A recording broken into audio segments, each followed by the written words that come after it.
welcome back to my video. So today I just wanted to share an update to my last video, and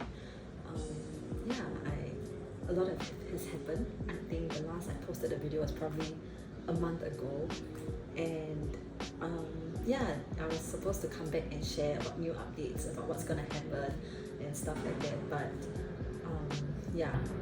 God has been really working with me to really just slow down and not jump to finding solutions of my own. And the last time what I really wanted to update was that I was able to find a new opportunity to teach on top of what I was already going to start teaching.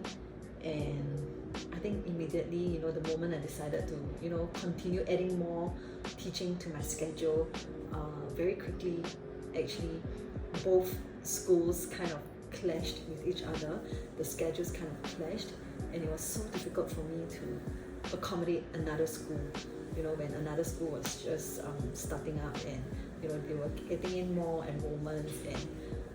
And just suddenly, when I thought that this school that I was working with, I thought that the enrollment will only start next year, like the students will only start coming next year. Suddenly, there were parents who wanted to start this year, like earlier, and suddenly I just find myself like getting really stressed because I couldn't like fit everything together. And I think that was when I felt like God was telling me to stop relying on my own strength, stop trying to find my own solutions. And what I thought was God opening doors for me quickly felt like it was the enemy trying to distract me from what God really wanted me to do.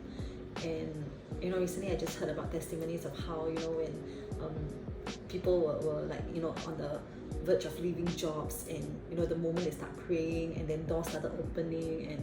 And to me, like when doors started opening and when we prayed, to me I thought that it was always a good thing. But I think recently I just realized that when you pray and doors started opening, it could also mean that your breakthrough is coming in, and actually the enemy is just trying to distract you from what God really wants you to do. And so that was when I quickly told the other school and said, like, I'm so sorry, I don't think I can start teaching now, because suddenly I had other new students that's going to come from the other school. And I think, thank God that she was really cool about it, and she was like, it's fine, I'm happy for you that the other schools students started coming in. And so I think that was when it led me back to really just reflecting on what I was really doing, and why why was everything clashing. And I realized that it was really just my flesh. Is that fear of not having enough really just getting ahead of me, and that desire to really just find something to replace, like, because I didn't like driving Grab, and I just wanted to faster find something else to replace that. And in a way that also felt like it was me running away from what God really wanted me to do. And so I decided that okay, I'm gonna stop trying to find, and I'm just gonna wait for God to show me, to plan my schedule for me, to open my eyes to see what He really wants me to do, rather than jumping into new opportunities after opportunities. And it's gonna be a never-ending cycle of me just trying to get from one thing to another thing.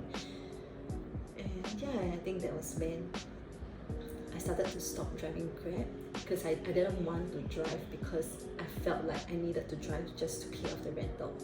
I don't want to drive for the sake of just driving. So I took a break from driving Grab, and like the moment I decided to take a break from driving Grab and to really just surrender this whole thing to God, I felt like God started to show me that it was not just about driving Grab, and like driving Grab is just a job, right? And there's so much more than just because of I don't like driving, but it's more of like because that there is something that God was trying to reveal. A lot of things is driven by the need to do it because of money, to earn money, and to me, like being like having to earn money feels like a way to survive. And I think Grab just brought that part out of me. And I think that's just what God made me realize when I was driving Grab, and that actually it is also a very meaningful job, you know, like any job is good, right? But it's my intention behind driving Grab that makes it very bad. So I think God really had to deal with me about, you know, like not doing things for the sake of money, but doing it because I'm obeying God, like, you know, doing it willingly to obey God. And I know that He truly allowed me to do it because there's something that He wants to break off from my life. And I realize it's also this spirit of mammon, this spirit of poverty that He's trying to break away, and also the fear of like getting in debt. And I think that was something that I realized, and I'm just so thankful, you know, when I realized this thing. And you know, after that, I went back to drive Grab again, and I just had a very different mindset, you know, when I went back again. And I didn't like dislike it that much. I started to, you know, slowly enjoy it and started to be more at peace with it, you know. And yeah, I think that was one of the breakthrough that I had, you know, when I learned how to just trust God and just wait on Him and just surrender my fear to Him and not do it out of fear.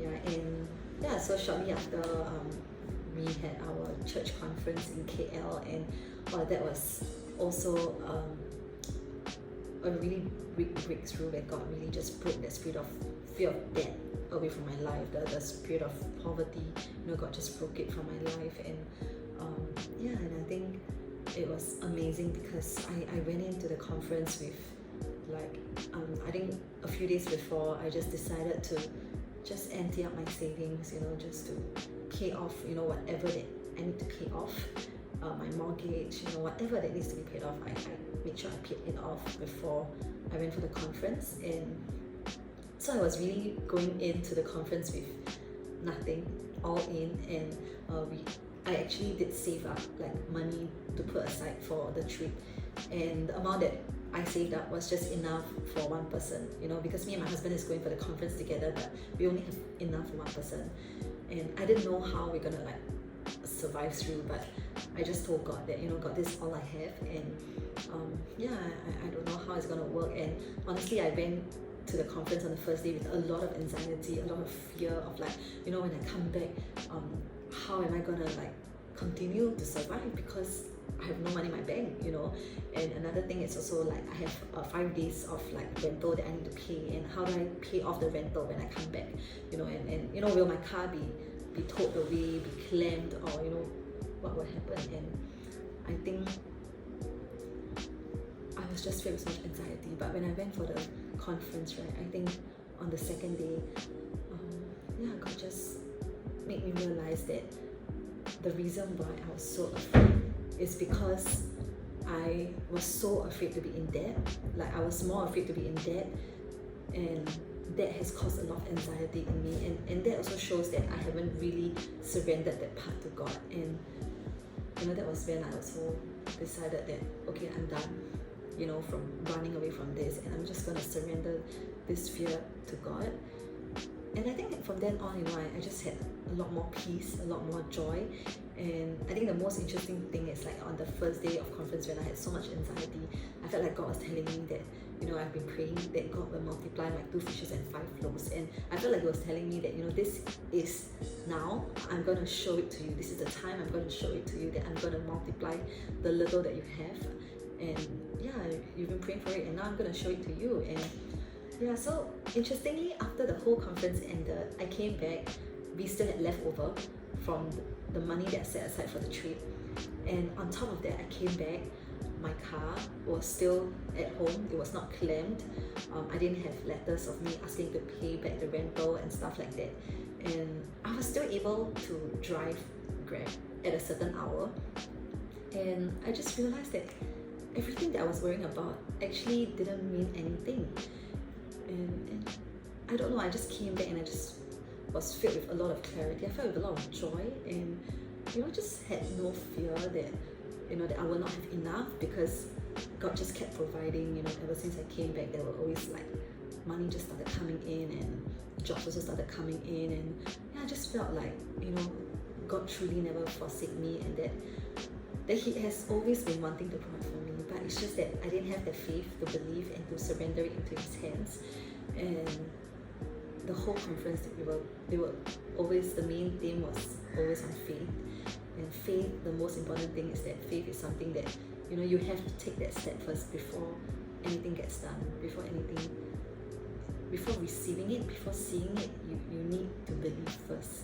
And I think that was something that I really took away from the conference, and I was so grateful that God actually made me go into the conference with nothing at all, because money is always that one thing that has always been a stronghold in my life. And that was also the reason why I left my job, because I didn't want to be bound down by money, and I don't want to do any of the things in my life because of how much I can earn, because of the money that I can receive. And I'm just so grateful that, you know, all these things happen. And so that's the end of what I'm going to share for today. And if you have anything that I've shared that resonated with you, feel free to comment below. And I hope this testimony has blessed you. And if you know of someone who is also struggling financially and is also, you know, questioning themselves, doubting themselves if they're on the right track, do share this with them, share this testimony with them, and may God get all the glory. So God bless you.